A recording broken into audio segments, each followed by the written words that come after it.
supernatural is something that isn't supposed to happen, but it does happen.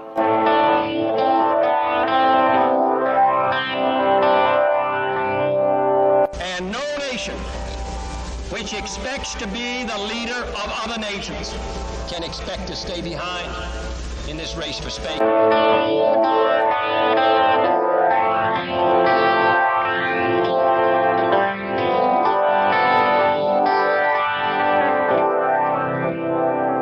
What does it take to convince you that the dead do not always rest in peace?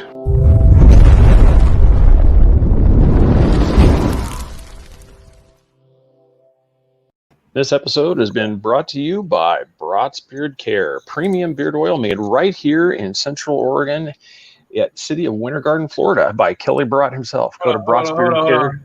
You said Central Oregon. This is Central Florida. Central We're going to talk about Oregon. Oh, my God. Listen to me. Good catch. Central Florida. Wait a second. We've been talking about Oregon all day just because of weather and stuff. It's like, man, Central Florida. I'm from Central Oregon, so that's awesome. All right. Hey, it's not an episode if I don't screw something up. Anyway, BratzBeardCare.com. Go there. Use promo code 3Beards with a capital B. You're going to save 20% off. You can get free shipping on all orders. So now we're going to try not to mess this one up here. So Michael Lee Hill has been gracious to join us on short notice. We were scrambling for a guest and he came on. So he had a YouTube channel. You can go, anybody can go there right now for him and subscribe at Michael Lee Hill. And you can also go to his website, which is michaelleehill.net, and go there and check him out. He just released a documentary on his YouTube channel called Lake Erie Communications. See if I can get the full title here. Complete 2020 version. You'll see it right when you go to his channel. It'll be right there in the top. So at this time, Michael Lee Hill, how are you, sir? I'm doing fantastic. How are you guys doing? Really good. Wonderful. Yeah, we met you through our secret agent booking man, Mark Eddy. He's our connection. He was talking about you, and then mutual friend Michael W. Hall. He had Spaced Out Radio, and I was watching that, and I told Mark, it's like, I'd love to have him on the show, and he reached out to you, and obviously, here we are. It was perfect timing. Voila. Yep. So, no, as soon as you mentioned, I'm telling you, there are some gremlins today. My camera just took an endo. What is up with that? All right. So who cast the bad juju? Come on, Austin, Chris. Which one of you did it? Yeah. Anyway, so we were just I was just mentioned it. He mentioned that you were Lake Erie UFOs, and immediately I was like, ooh, let's talk about that. So how did you come about being connected with Lake Erie and the UFO connection, sir? Well, I live in Central Florida now. How about that? But growing up, I lived in Eastlake, Ohio, which is situated right on Lake Erie. It's actually a suburb of Cleveland. And I could walk to the lake from my house. And probably about 2005-ish, I'm a musician. We're having band practice at my house. And me and the bass player went out and smoke break. And right on the shore of Lake Erie was a UFO. And it was very close. I didn't get a chance to get that one on film, but it sparked my interest to start going down to the lake and finding any little beaches and coves that I could sneak onto. And I had my camera ready, and if a big ball of light went by, I would film them. And so that's how it all started, just pretty innocently. Matter of fact, at that time, I didn't even know what I was seeing, because it's not your typical UFO made out of metal and nuts and bolts. It's just this huge multi-dimensional, big old house-sized ball of light. But I can tell you what happened was that drew the interest of the History Channel, because some of the footage went viral, as listeners could see when you visit my YouTube page, which is Michael Lee Hill. It's over 5 million views now. And some of the footage went viral, and that ended up having the History Channel contact me. So that's how the whole thing began. Wow. So do you actually have a documentary on the History Channel as well, or they just contacted you and got your story?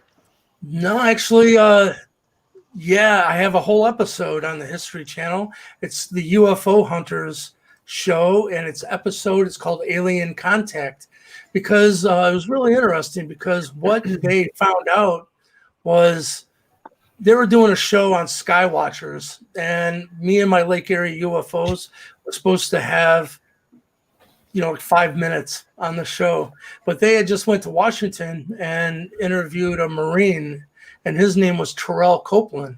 But what they found was he had filmed the exact same orbs of light type UFOs. They're showing up worldwide right now, but he had the same story of a spiritual message given to him, which is that whole law of attraction kind of, bed of info. And he had contact with government agencies. So the History Channel thought, how weird would it be? Because, well, what I need to tell you is Terrell Copeland was being sent overseas, and they did a medical workup on him, and it was found he had an unknown blood anomaly that the best military doctors in the world could not figure out. So they thought, how weird would it be if me and this other guy that had the same footage and the same story, but we're 500 miles apart and never met each other? What would it mean if I ended up with that same blood anomaly? So the History Channel ended up sending both of us to Boston to have our medical and blood work done by a Harvard professor, and his name is David Systrom. So next thing I knew, it went from a 5-minute segment to the entire episode. And so that was the first time I've actually, I think the universe wants this story out, because I've been contacted now by a bunch of TV shows. Did a show for Spike TV. It's not been allowed to air yet due to national security. I was like, "What? That's crazy." But anyhow, wow. That's awesome. Hey, real quick though, I mean, if you want to talk about validation of your story, if they're not allowing it because of and they're citing national security, it's kind of telling you that there might be something to this guy's story, and he's not just some crazy guy that's been out smoking, that night and says, "I saw something," because the government's like, "No, you're not talking about that at all. You're going to hold on to that." Well, I gotta say, I am a fan of marijuana, so I'm not saying I wasn't smoking. I didn't get the camera high. You know what I mean? So with that said, is there certain things that you can't touch on tonight? And if we happen to run across something, can't say, just kind of. I'm an open book, and I've never signed any disclosure. I've never signed anything saying I can't talk about it. So I'm open to talk about anything. Definitely. That's awesome. So did you receive a message from your encounter, or you didn't receive the same message that he received? Have you received any messages? Yeah, actually, because, believe it or not, I know some of this stuff, I know what it sounds like, but it happens to be true. But that episode aired in March of 2008. In the summer of 2008, I was invited to go to this festival called Sirius Rising. And now I know the Anunnaki come from Sirius. Didn't know it at the time. At that time, I didn't know what an Anunnaki even was. There was no Ancient Aliens on TV. I didn't know. But so I went to this festival, and I was met by these beings who, they let me know that they were not normal human beings because they were faceless. And that's kind of disconcerting. But I had spent the whole weekend with them. That was the first time I met them. I'm not talking channeling or anything like that. They said, we want to talk to you about this blood anomaly that was revealed on the History Channel. We can get into that, what it was. But they said it's an indicator that you're of our hybrid bloodline that was known as the Nephilim in the Bible. And so, yeah, that was it ended up me meeting them and, yeah, getting information. It's it's crazy, but they gave me a whole course of study on what I call cosmic harmonious frequencies. And it's like what Tesla was talking about, how to align yourself with cosmic energy. And it all revolved around this most harmonious frequency. It's 432 hertz instead of 440. Today's musical standard is 440. And so they use crop circles to communicate some truths about this. And I started releasing some of what I was taught. And I ended up getting contacted by Richard C. Hoagland, which was actually, one of my heroes growing up, And so he had me on a show, and surprisingly, he said, Michael, I know your story sounds crazy to a lot of people, but NASA has been looking into how energy works multidimensionally for a very long time. He calls it hyperdimensional physics. And he said, we, as in him and NASA, know that your numbers are right on the money. So he offered to have my work, which when you showed my website, I make these crystal discs. Let me grab one.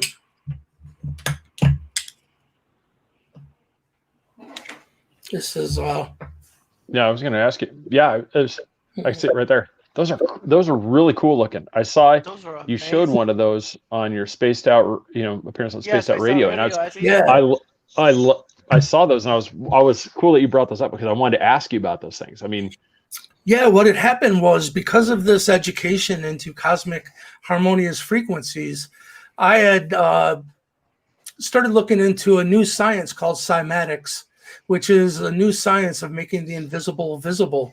It started off with they'd have a metal plate and put sand on it, then take a bow, and as you bowed it, it's like you could watch the sand dance, and it would take on geometry, but it wasn't random. Every time they hit specific frequencies, specific geometry would form.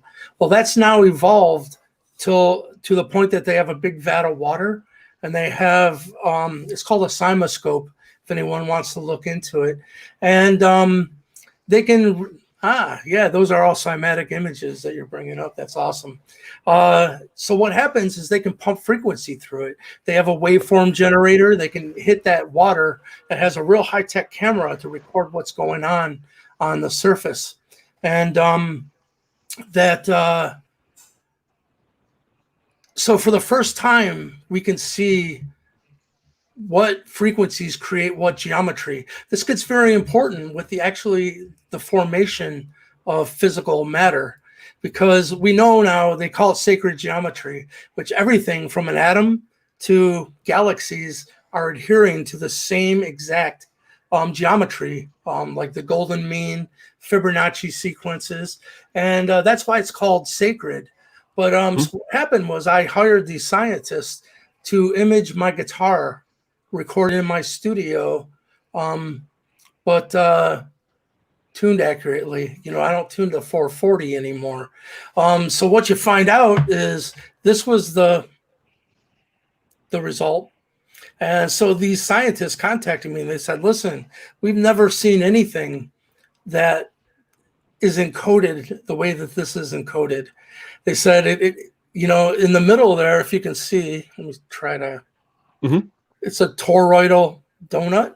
I don't know if you guys have ever seen the movie Thrive, but it's all about what they're calling the vector equilibrium or toroidal physics. Well, this isn't computer generated. This is the first picture of a toroidal physics. It's almost like a black hole, It's not almost. It's the working end of, well, let me back up, because NASA got involved and they took one of these, and what they did was they took a glass of water and they used what's called a GDV camera, which is kind of like Curian photography.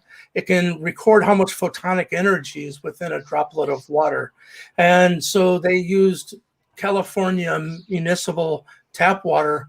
And I got the 6 control photographs, and they're almost dead. It's just like this little tiny pinprick of light in the middle of the image, because we've almost killed our water, you know, by putting fluoride and putting chlorine and making it take, you know, right angle turns. There are no right angle turns in nature. Water wants to spiral. And so what they did was took 6 photographs at control, and then they took one of these discs and just put the glass of water on top of it. And then 15 minutes later, they took another 6 photographs. And check this out. This is an actual, I created a disc out of it. Every time this is, I go to shows, that's what was a little tiny pinprick of water. That's how much energy is now within the water droplet. This is historical. First of all, this doesn't have wires going to it. There's no battery in it. The scientists themselves are going, what the hell's going on, you know? So I asked the biophysicist from NASA, I said, well, listen, if there's no energy, but now there's energy, that's some form of unlimited free energy. I said, where is that energy coming from? You know, is it from our sun? Is it from our planets? Is it from our planet's electromagnetic fields? She said, no, it's coming from another dimension. I thought, well, that's pretty freaking weird. You know, never had to ask myself the question, what's it mean to be drinking water that has energy in it from another dimension? But so their communication to me into cosmic harmonious frequencies has now been verified by NASA. And I got all the data, all the photography. Matter of fact, I'm waiting for someone to contact me, and I'm ready to share it with the world, because I think this is just the tip of the iceberg. You know, one of the biophysicists also told me that they said what they found is if only when a frequency equals 9, such as 432, like 4 plus 3 plus 2 equals 9. Its lower octave is 216. 2, 1, and 6 is 9. The lower octave than that, you guys know what an octave is? I don't want to be throwing out words. Yes. I can't say I'm an expert in this. Just, I mean, it's just my basic knowledge of music. You know, it's just like you scale down, you know, octaves, you go up or down. Yeah. Yeah, man. It's, you know, the easiest way for someone that doesn't know what I'm talking about is if you had your middle note on a piano tuned properly, where there's still lower A notes on a piano. So it's real simple. You just divide, you know, if you got your middle note tuned to 432, then you just divide it by 2. That's 216.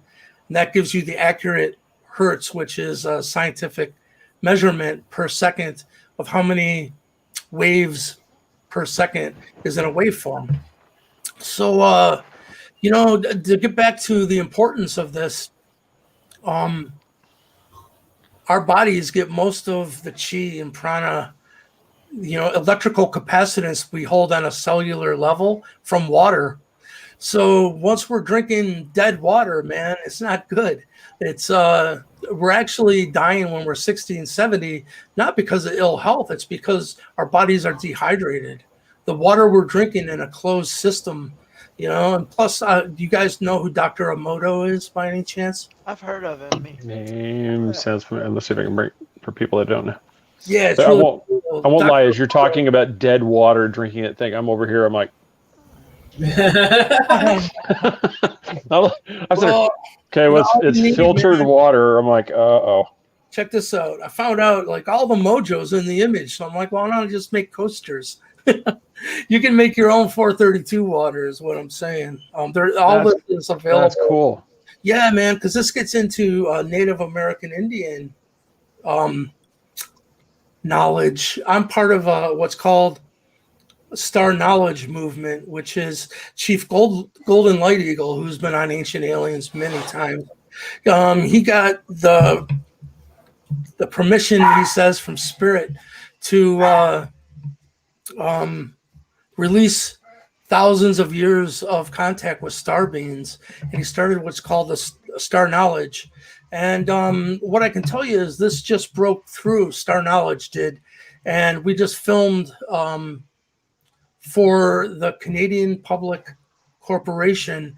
And if you go to University of Ottawa and just type in that and star knowledge, you'll see that this just broke big time with the show we filmed, plus college courses on actual star knowledge. And what is star knowledge? It's knowledge of light and sound and how light and sound create physical reality. And so I feel very fortunate to be a part of all that. Well, based on like even just those images you said, it kind of makes sense because crop circles. There's been always reports from people that right there they hear a sound or they hear something, and so it would make sense that because people have always like, well, how's this done? We don't see any light or anything. So if a sound you doing a sound is able to create that kind of energy, that image in that you were able to capture in that disc, it's it's not even close to without the realm of possibility that a craft UFO could easily emanate that same type of sound, and it interacts with the surface of the earth the same way. You're because right. Everything's made of water.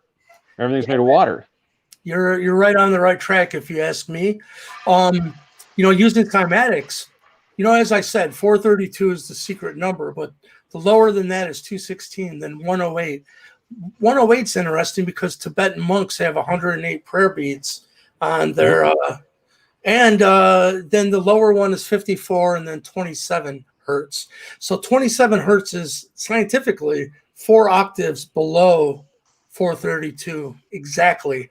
When you pump 27 hertz through a cymoscope, a cymatic device, what you get is a perfect 7-pointed star. So as you were saying, this is every time this camera puts it to the wrong side. I know. I do. But see that 7-pointed star? This is an actual crop circle. Every time you see a 7-pointed star, it's 432 related. And what's really toasted my noodle is one night they're like, I'm saying they said, Michael, get up and divide a circle by 7, because they started all these crop circles that they guided me into this knowledge are based on 7-pointed stars. So they said, you need to divide a circle by 7. So I did. And what you get is 51.428. I'm like, well, all right, so what? Well, why is that important? First thing I found is there's a ley line that runs through the UK, and it runs through Avebury, Stonehenge, and it's called St. Michael's ley line. Well, just go and look at the latitude of St. Michael's ley line. Type Avebury and find out the latitude. It's 51.428. It is a 7-pointed star. So you get all these 7-pointed star crop circles showing up along the 51.428 latitude line of this planet. They're definitely giving us a message, But what I can tell you is once I found that out, first of all, we used to think the pyramid only had 4 sides. And like Graham Hancock had that side angle at 51.86. But scientists just found out that only on 2 days of the year, I think it's solstice, actually equinox, I believe. It's either the solstice or the equinox, and it's only twice a year, kind of like in Chichen Itza, where you can see that serpent run down the steps. Only twice a year, you could see the pyramid actually has 8 sides. So it's not just one side angle. There's a hidden side angle. So as I'm finding this out, this voice is like, Michael, subtract your 51.428 from the known 51.86. So I do, and you know what it is? It's 432. I was like, holy crap. No one knows this yet. But the same way, Graham Hancock proved that if you take the height and the base perimeter length of the pyramid and you multiply it by 43,200, you get the accurate dimensions of planet Earth. So they've been trying. Really? Yeah. So, make a long story short, I know, too late. This is once, I got to tell you. So, 360 degrees, a circle divided by 7 is 1/7 a way around a circle. So what they showed me is, imagine like in your third eye, they're showing you a circle, and then they got like a highlighter, and they highlight 1/7 away around the circle, and then they let the rest of the circle fall away. And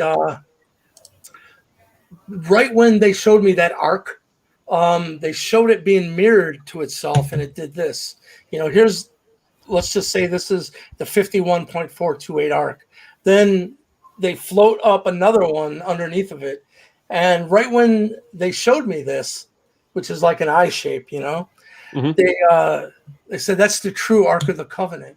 And I thought, well, that's strange. I said, boy, I'd really like to see a 7-pointed star, because as I said, they had been guiding me into the significance of the 7-pointed star and how it relates to cosmic harmonious frequencies, and which will lead mankind to unlimited free energy.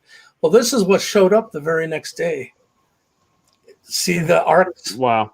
It is the 7-pointed star for the first time ever.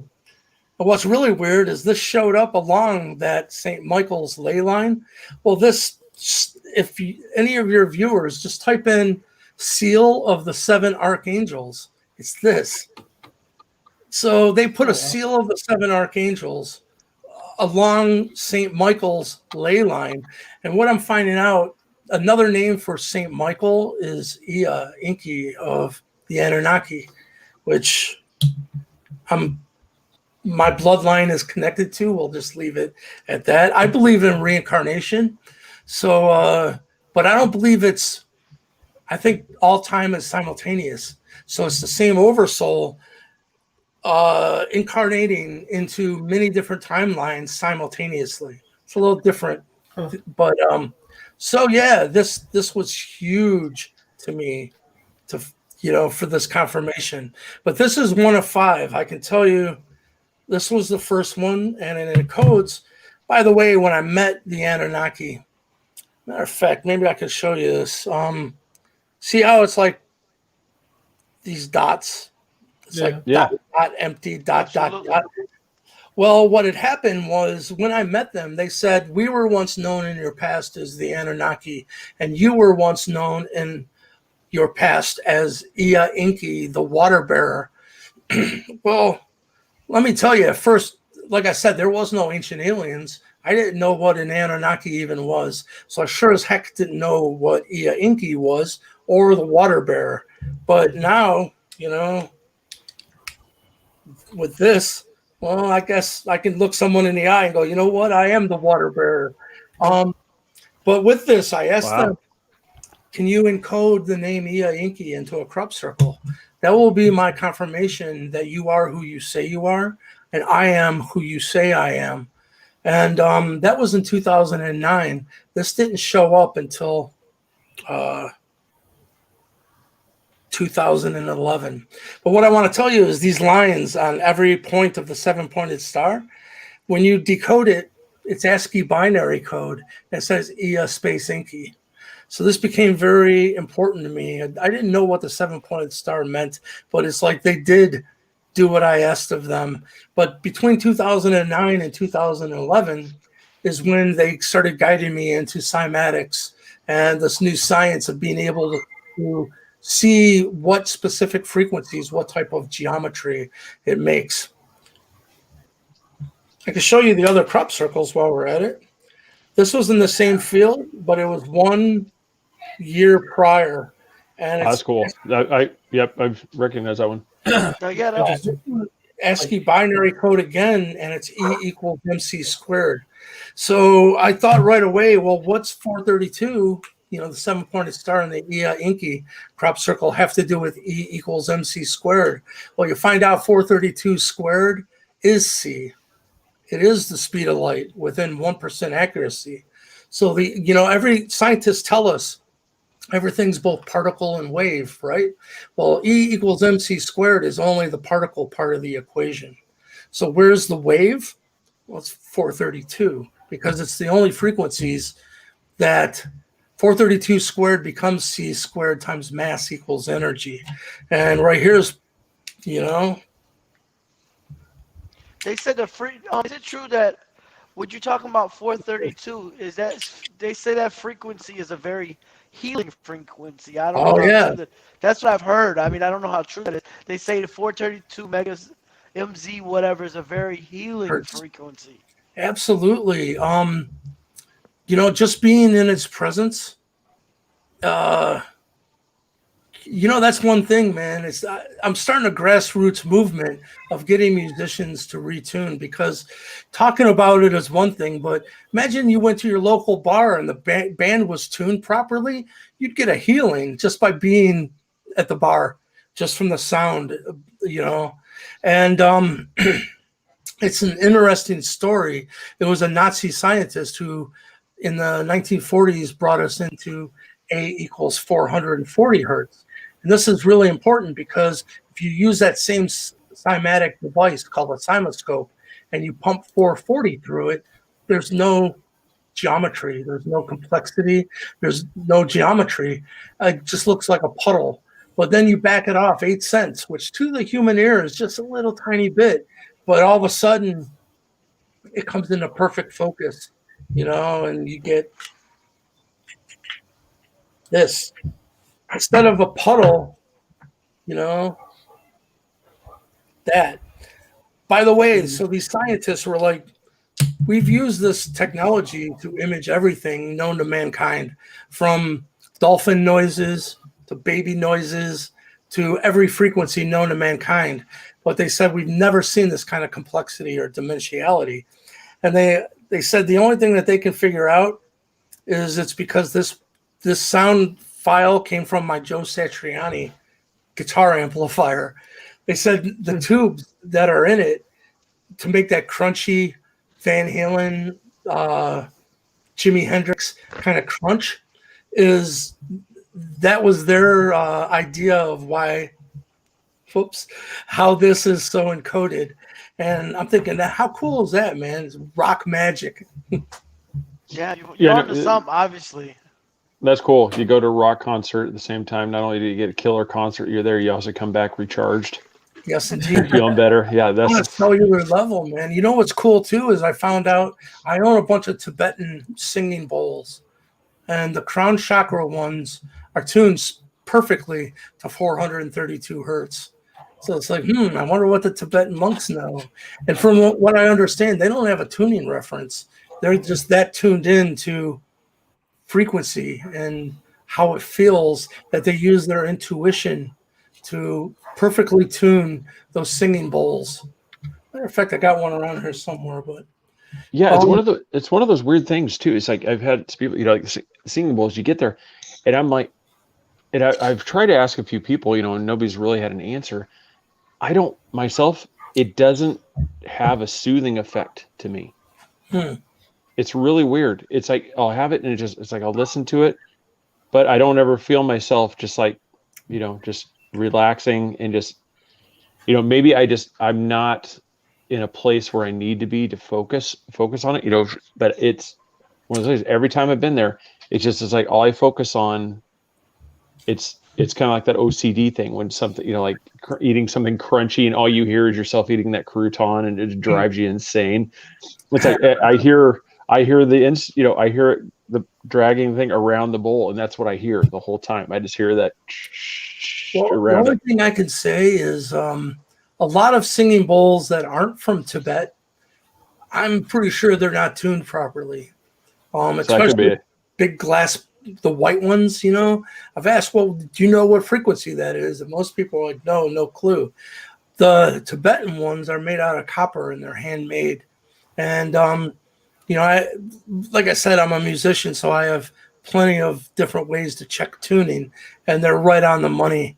When you hear the 432 hertz, matter of fact, just type in 432 and singing bowl on YouTube, and you'll find some stuff. I think you'll have a different experience. Yeah, I'm writing that down just so I can, because it's just what I've just thought about that, and and as we're talking about, like with the energy, it's kind of making sense as you're describing. When we start out, we're talking about the Lake Erie things, that you would be in tune and you would see something like an energy form coming up out of the water. I mean, obviously, water bearer. You have a connection with the water, so it makes sense that you would be somebody that would be there, and at the same time, I mean, do you think there was more than just a time coincidence? Do you think this is more like I'm here, and this was more like the appearance was meant to be? Like this is the time to reveal ourselves?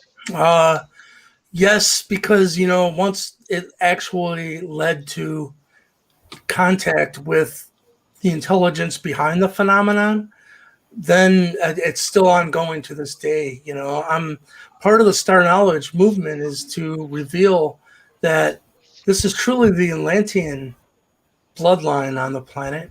And it's weird because Edgar Casey knew all of what I'm telling you. He said Atlantis went down in 3 Earth changes, not one. One was 51,000 years ago, and one was 27,000 years ago. And the last one was 10,500 years ago. The first 2 Earth changes, the Atlanteans went to the right, and they went into the Bosque area. And but the last one, 10,500 years ago, the elders stayed behind with the sinking ship, so to speak.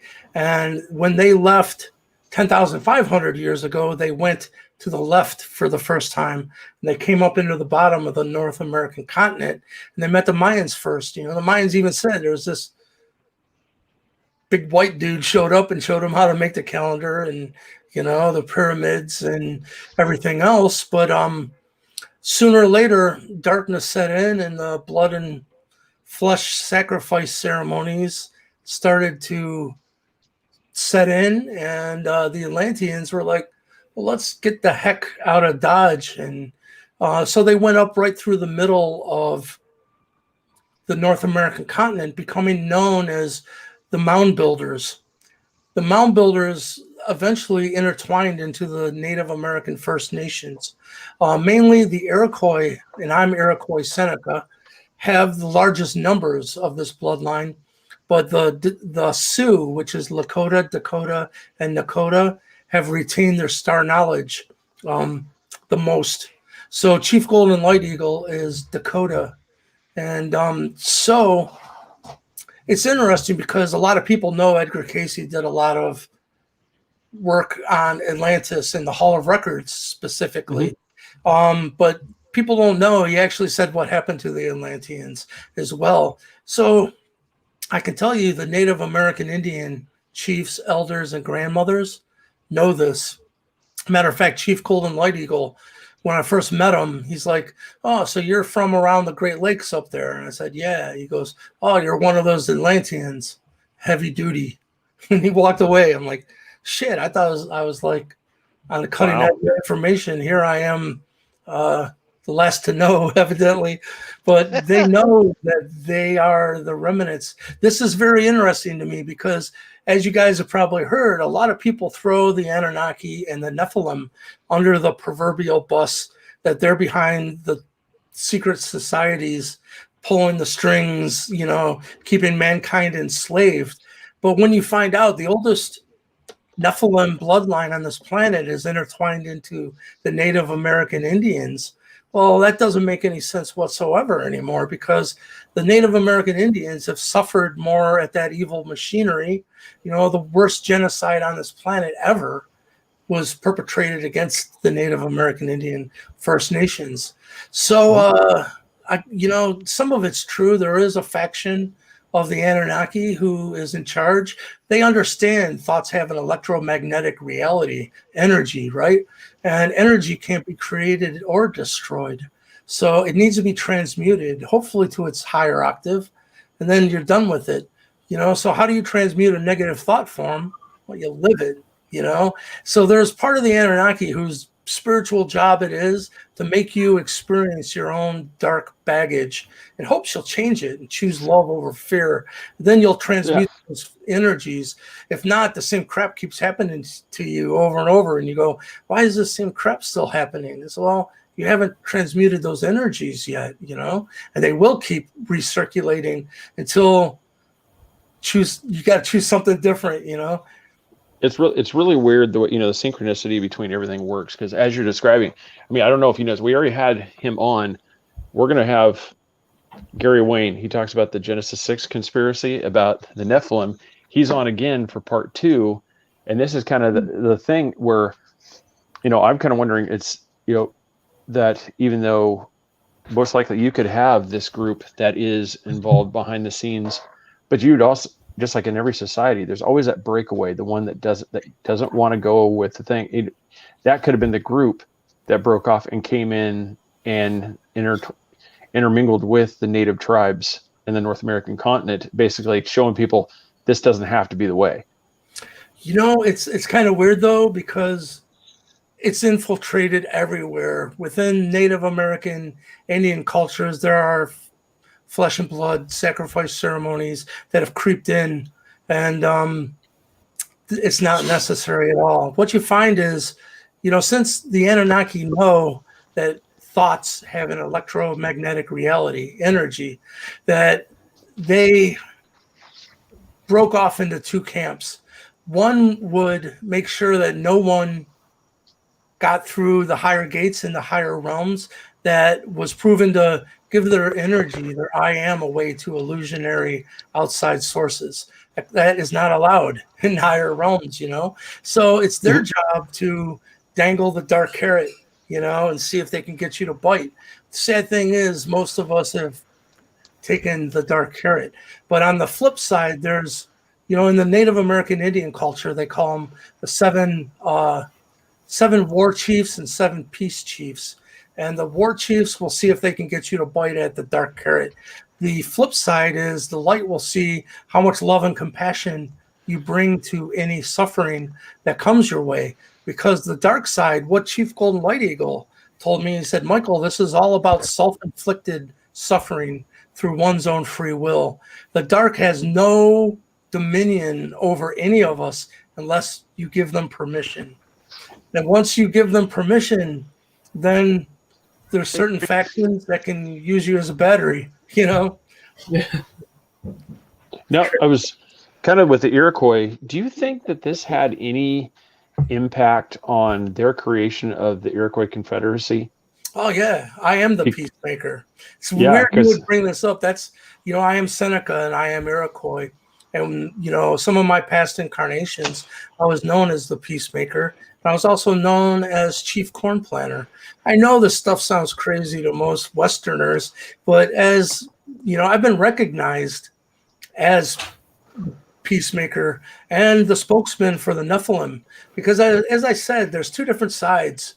And, there was Marduk, who reflected back a negative polarity.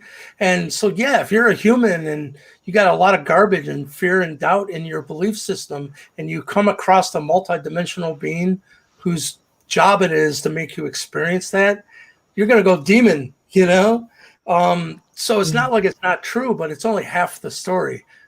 There's a light side too that's trying to guide us into cosmic harmonious frequencies and things that'll free mankind from the cabal and this oil slave economic system that we're part of.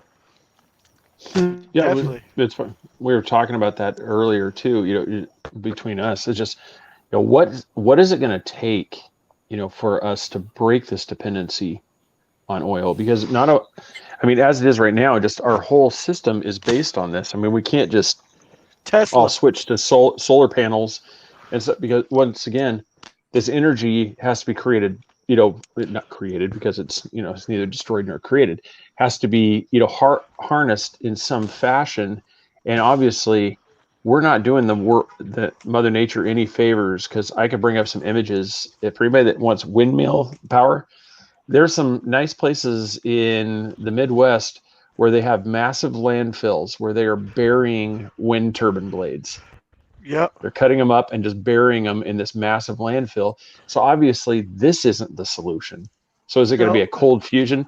So like so where, you come in kind of just to tie this. So is there something in this that is kind of, in a way, like we're still trying to figure out a way to decipher it, that shows us how to do this, to achieve fusion, something that's a, sustainable, non-polluting energy source. Yeah, I think 432 is the key. Christopher Dunn, who has been on Ancient Aliens many times, he's seen my discs and he's seen it was 432. So he talked to me, he goes, we just found out that the actual chambers in the pyramid resonate at 432 hertz. That's where they're the most resonant, is that frequency particularly. And we know that there is water in there. So just like when you find the resonant frequency of like a glass, you just go around the top of the glass and find what the frequency is where it's the sound, then you can get a really good singer and use the amplitude to hit that resonant frequency. The glass will shatter.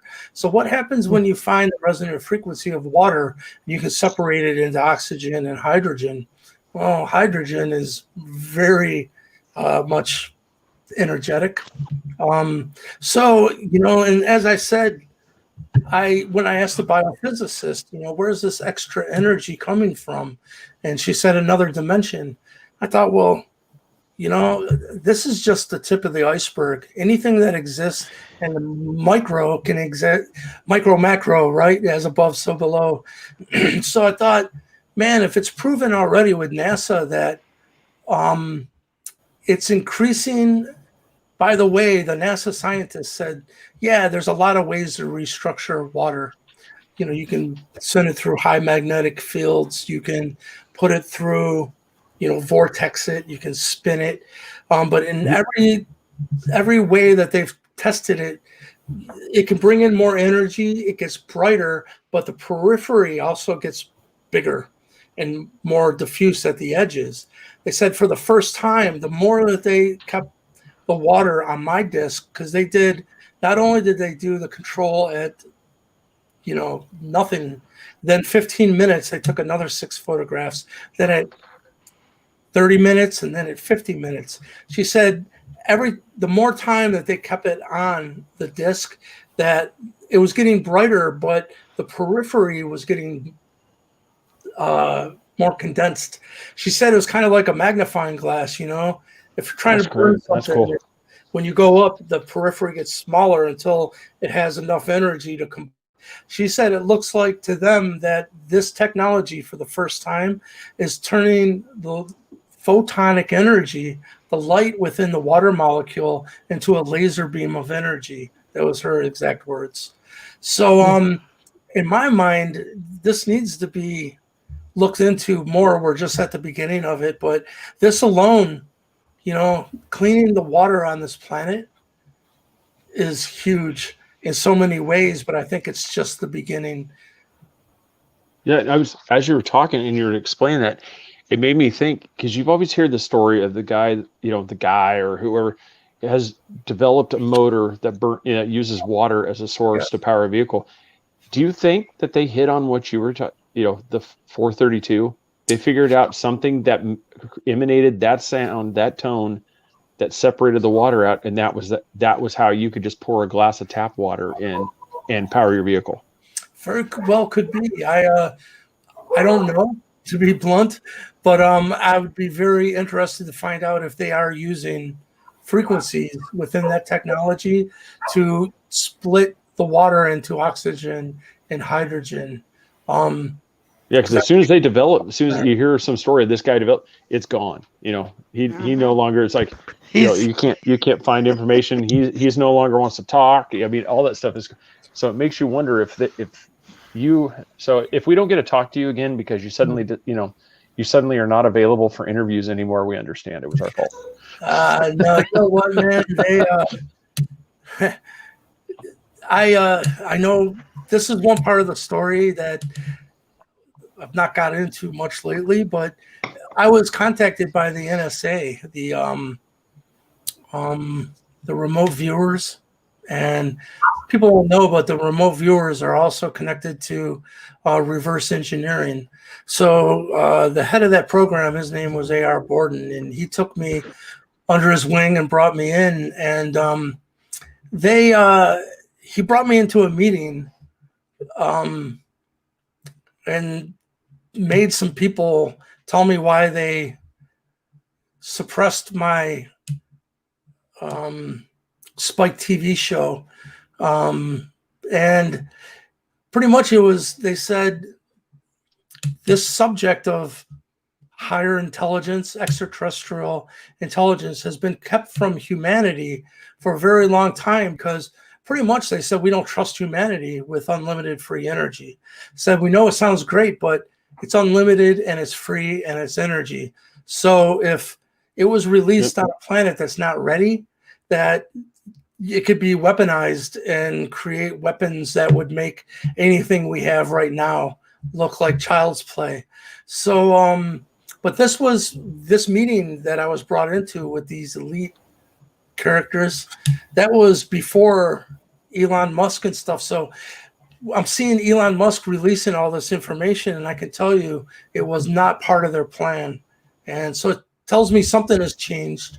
And when I met the Anunnaki, like I said, Marduk reflected back a negative polarity, and he was in his bad cop role with me until things changed.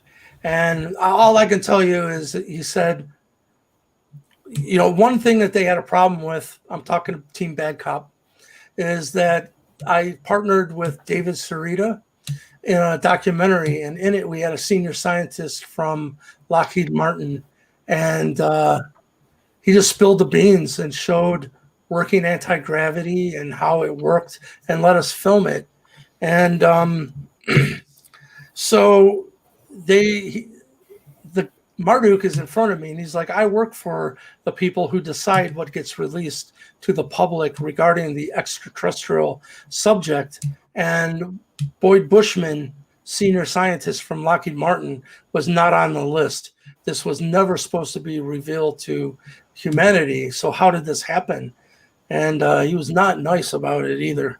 And I said, well, I willed it into manifestation. I think it's bullshit that this has been kept away from humanity, because it's keeping our evolution, it's keeping us back, So after he said, we need to know what you know, and he brought out a wand, like picture, like about this size actually. It had a purple diode at the end of it, and it was really vibrant and glowing. And he pointed it right at my third eye, and I could feel it stimulate my third eye. I went, truth serum. Have at it. I don't have anything to hide. And from what I understand now, the NSA group told me there's a lot better ways that they have than a lie detector to see what you know. What I heard is they can hit your Akashic records, see who you've been, who you are, and who you will be. And at that point is when everything changed. And, it's very Minority Report. Yeah. Some of those movies, I think they're very encoded. I'm picturing the tank right now of those innocent remote viewers. They're just like, come in here. It's like, yes, we've seen this. It's like, oh man. What's funny is I didn't learn remote viewing from them. I had, at one point in my life, I asked, because of a tragedy in my life, actually, I just hit a wall and I said, listen, if there's anyone out there or in here, man, you need to speak up. And I was instantly guided to this bit of spiritual information called the Seth material. And it was channeled by Jane Roberts. Not sure if you guys are familiar, but super, that's what taught me. It's all about, belief, which is thoughts, feelings, and emotion create your physical reality. It's like, we think we're observing reality, but we're interacting with reality. And the Seth material said you can sum it up in you get what you expect. There is no other main rule. Fear, love, right? You put out fear. Matter of fact, you're going to get it back. Definitely. Magnifold. And light, too. That's, people don't know, but way back 27,000 years ago, the Anunnaki knew that a pole shift was coming. So they wanted to help mankind be the most prepared for the end of this galactic cycle, the end of the Mayan calendar, right? It was 2016, by the way, not 2012. And it feels like that was wrong too, and it's supposed to be 2020 because this year's been all messed up. You know what, man? They gave me the answer to this, because even our time, everything is 432 based. If you look at how many seconds is in 12 hours, it's 43,200. It's 432. And 432. It's Back to that 432 number. That it's all 432 number. 432. So what you know is all 432 base numbers resolve to 9, as we're saying. 4 plus 3 plus 2 equals 9. So one day I'm sitting there watching the movie 2012, and I'm like, wait a minute, man, that's a 5. It's not a 9. Their own way of tracking time is based on 432.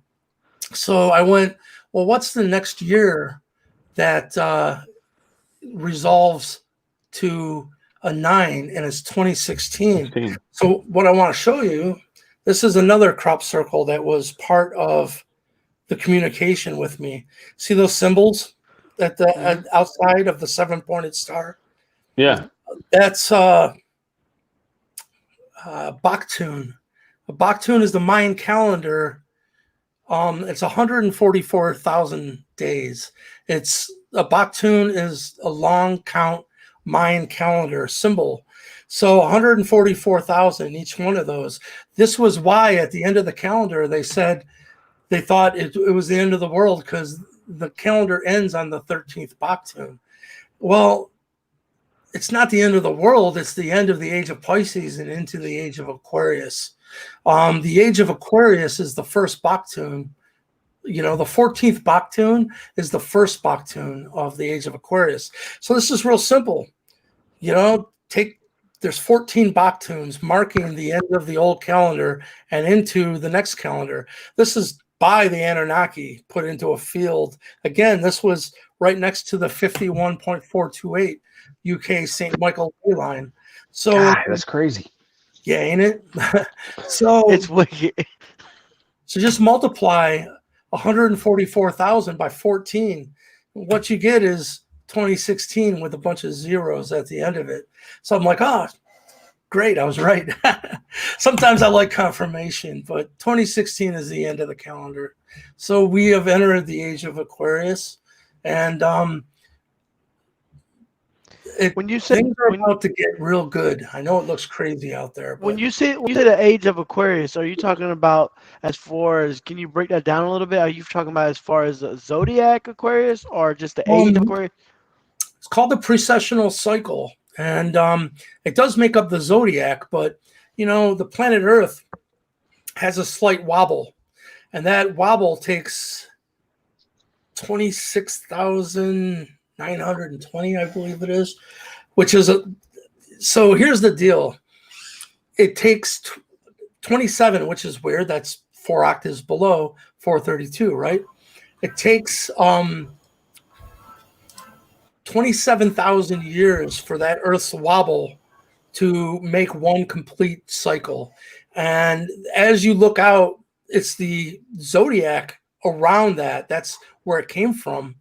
So what really toasted my noodle is Richard Hoagland says NASA knows that the precessional cycle is all encoded with 432 information. So then that sent me down another rabbit hole. But for your listeners, if you really just type precessional cycle on YouTube, and there's some great instruction. Pretty much it's just the wobble of the Earth and its 27,000 year transit through that wobble. But when I met the Anunnaki, they told me their succession of kingship and how they related to humanity was totally based on the precessional cycle. At that time, I didn't know what it even meant. And they said the second we entered the age of Aquarius, there would be a change of leadership for their own race, and how they related to mankind would change. And they said we would have either made it or we wouldn't have made it. And since we're talking right now, we made it. Yeah, that's. Well, I would just, just for the light side of this thing, I always, people are like, this is going to be the end of the world. I'm like, or did the Mayans just flat out get tired of, they're looking at each other. It's like, dude, how many tablets we got to chisel, man?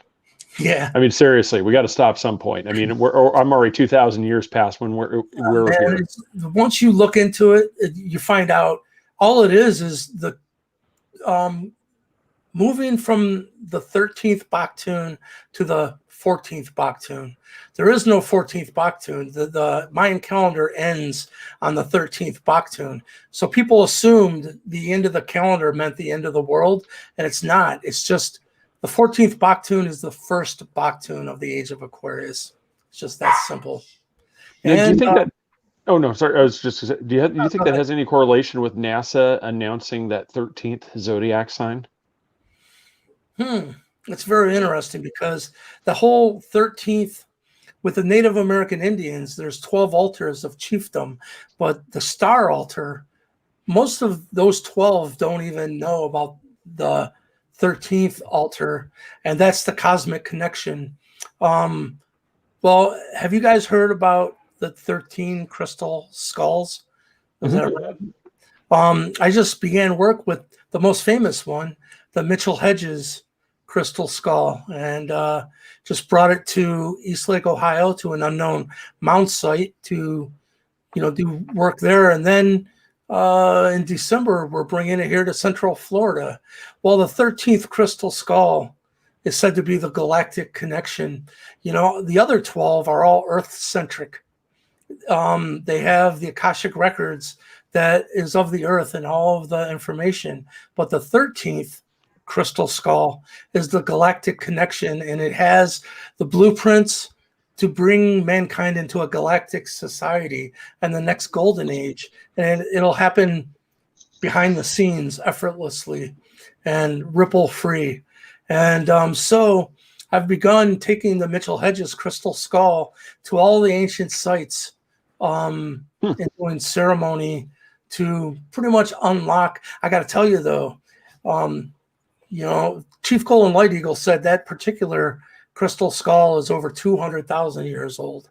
But it's pretty much priceless. They have it valued at $500,000, and it should be in a museum behind glass. But its owner and guardian right now, his name is Bill Hammond, and usually he doesn't allow anyone to touch it. And so I sit down in front of it, and I got to tell you, one of the Native American grandmothers told me how to take the knowledge and wisdom stored in the Serpent Mound in Ohio into my own vessel. And it had to do with, there's a ley line that runs through the serpent's mouth.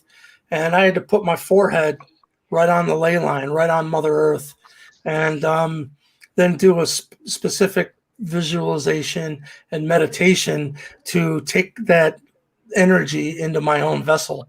When I sat down in front of the 13th crystal skull, it communicated to me, you need to do that same ceremony. So awkwardly, I'm like, it's kind of telling me I need to put my forehead on it. He goes, yeah, I know, go ahead. You have permission. So I put my third eye right on that skull, and I got really brave as I was doing the ceremony. I opened up my eyes. It's like the eyeballs were right here. You know what I mean? It's like, holy crap. It was like looking into a world of crystal and light. And it was like the craziest kaleidoscope you've ever seen. But the deal is, it's the myth is it's looking for specific individuals to download its knowledge to bring mankind into the next golden age. So I feel very blessed to begin work. But so the whole 13th symbol, and Chief Golden Light Eagle says, 12, dividing things by 12 is masculine. 13 is the feminine part of the equation. And it seems to be all connected, whether it's, the 13th star altar for Native American Indian chiefs, 13th, crystal skulls, the galactic connection. And so, yeah. That's cool, because it's funny that just all this connection, because we had Joshua Shapiro on earlier, and that one was just was really just kind of eye-opening, just seeing him communicate with Geronimo, his skull right there. It was like real. Yeah, he was like real time communication with him. It's like, I know. I'm it's like, shh, I'm trying to, I'm trying to have this conversation, and I'm like, he was so connected to it. Like I said, it was as if a full bodied person was standing right next to him, communicating with him at the same time. I mean, he just had that, just in tune with it, and so that having it, because you're going to be taking it to Crystal Springs, the mound right there over. That's the one, right? Crystal Springs. Yeah, I'm glad you know that. It's found out now when the Nephilim left the Yucatan. It's been not known why the Mayan culture just disappeared. Well, the elders who brought all the knowledge and wisdom didn't like the flesh and blood sacrificing going on, so they got out of Dodge and they went right to Crystal River. Pretty much they're finding out if you just got in the ocean at the Yucatan, the current would take you right to Crystal River. So what I can tell you is they found first of all, I've been there many, many times. And there's a mound complex there. And they know it was a Mayan complex because Mayan complexes track the equinox and solstice with great accuracy. And that's because if you picture the ley lines around the planet and picture it like ebbing, and when it's the most powerful is on the equinoxes and solstices. So what they found in Crystal River is right across the river from the Mayan mound complex. Some researchers said, well, if this is a Mayan complex, along this line should be a Mayan step pyramid. Well, that took it right across the river at Crystal River. So they sent up a drone with ground penetrating radar. Sure enough, there's a Mayan step pyramid in Crystal River, Florida. It's historic, Wow. So yeah, that's where we're bringing it. And then a lot of places in the future, Cahokia, Chichen Itza, and like I said, I just done a TV show with the Canadian Public Corporation, and that 51.428 latitude line, it runs through Canada and the UK. So we're going to be taking the skull to all those ancient sites in the UK, St. Michael's ley line, through Avebury and Stonehenge and all that. But not only that, we're going to be taking it to all the ancient sites through Canada. So it's exciting times. Wow, that's sound like you got a busy schedule ahead of you. Well, it's kind of happening on its own. So I'm just kind of like strapping myself in and just enjoying the ride because I'm really a musician more so than anything. And that's really what I'm excited about is I got some new projects happening. Any of you guys familiar with Dan Reed from the Dan Reed Network?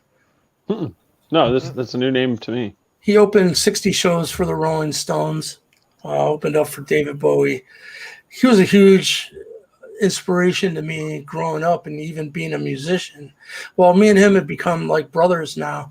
For the first time, we're collaborating on music. And Billy Sheehan, who was the bass player for David Lee Roth when he quit Van Halen, and he's actually in a band with Bumblefoot, who does the music for. Oh yeah, there he is. So I'm working on new music with some of my heroes, and I'm really excited about all of that as well. It's all good, This is the good stuff. I went through a period of the dark night of the soul, and I'd much rather have the surreal good stuff than the surreal bad stuff. All right. Well, I mean, you seem like you're in a really good place. Like I said, it's awesome. Well, yeah, Michael Lee, man, I really appreciate you coming on, sir. This was a blast. I mean, we would love to when we come up with some different topics, like I said, it's like definitely love to have you back on too as well. Man, there's a ton more topics. I the work I did with the NSA, I got all the learning material. I have the ebooks, the tasking instructions. I was brought in as a part of a 7-member team, and so yeah, there's a lot to talk about. Well, I'm going to write that down actually, because that would be, even myself, that's really piquing my interest in just the stuff between the NSA and the remote viewing and stuff. So, well, dude, check out my blog.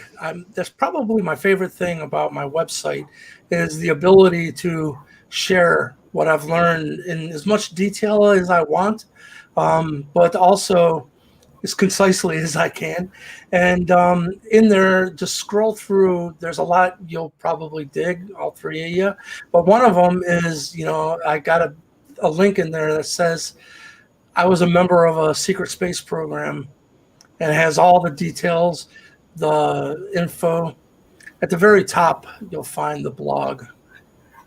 Yeah, keep on going. Yep. Yep. Yeah. I'm gonna go ahead and order some of your merchandise. I like a couple of your chains that you have on there. Yeah, man. That's what sorry. the Native American, they told me how to do this water blessing ceremony. And they said to have a shamanic tool, it just needs to be made by your own two hands. They said once I did this water blessing ceremony, anything that contains this image will bring forth the attributes of Fountain of Youth water here in Florida. So yeah, please do. And got some cool mugs too, because imagine this is going to restructure any of the water that's in here, crazy as it sounds. So to me, this is the holy grail, and it's all yours for the price of. No, I'm just joking. That's right. Go ahead. So, you didn't have to stop. Go ahead. Yes. And promote so where can I find it? You can have this for the low price of. You need to go to Michael Lee. Hill.net, and you can find out more. Go there. Tell people all for the small price of your ego. That's right. But everybody, go to michaelleehill.net. Go check him out. Please support him. Give him, this stuff. Obviously, is only going to help him further, his ventures in this field, which, by all indications, is going to have some really possibly large breakthroughs and potential behind it. So please support him. Thank you. And and once again, just thank you again for coming on the show. Really appreciate it. And we'll definitely be in touch and getting you back on. Anytime. If you don't mind, share us on your network, on your Facebook page, and we'll go ahead and share your website on our page if some of our viewers would like to purchase some of your items. Oh, that'd be great. And it'll just be on YouTube, or how to? YouTube. Well, I'll get you those links. Facebook. Yep. Perfect. Yep. I'll get those over to you. I really appreciate the opportunity to share, and you guys are great to talk with. Well, we appreciate that. Same here. Thanks for coming on, man. I appreciate it. Cool. Peace. All right, everybody. Let's see if I can get this right. Broad's Beard Care is our sponsor from Central Florida. You can go to broadsbeardcare.com. Oh, sorry. Peter's messing up. Yeah, go to use promo code 3beards with capital B. You're going to save 20% off. We have our signature blend, which was made by Kelly for us. You go to there, you purchase that. Not only are you supporting him, local craftsman, you with all natural ingredients, you are also supporting us, the three beardos, and we appreciate you for that. Nanny Cakes 407 on Facebook. 407-923-2898 is the number. Here in Central Florida, you are going to get an amazing cake for an amazing deal because mentioning us, you're going to save 15%. Outside of us, you might even be able to talk her, and she might include a plastic fork to help you eat whatever arrives. But it will taste amazing. Get a spoon. So, delicious. But I can't guarantee it. I mean, and if you want, I could probably ask Nancy to autograph the fork. I don't know. We could probably figure something out. But support Nancy there at Nanny Cakes 407. 3beardspodcast.com is our location for the Beardo headquarters. Patreon.com. If you want to become one with the Beardos, that is how you do that. /3 Beards Podcast. Check us out on the socials. Like us, share us, become one with us. We are there. Everybody, appreciate you watching. Thank you, everybody. We will see you later. Good night.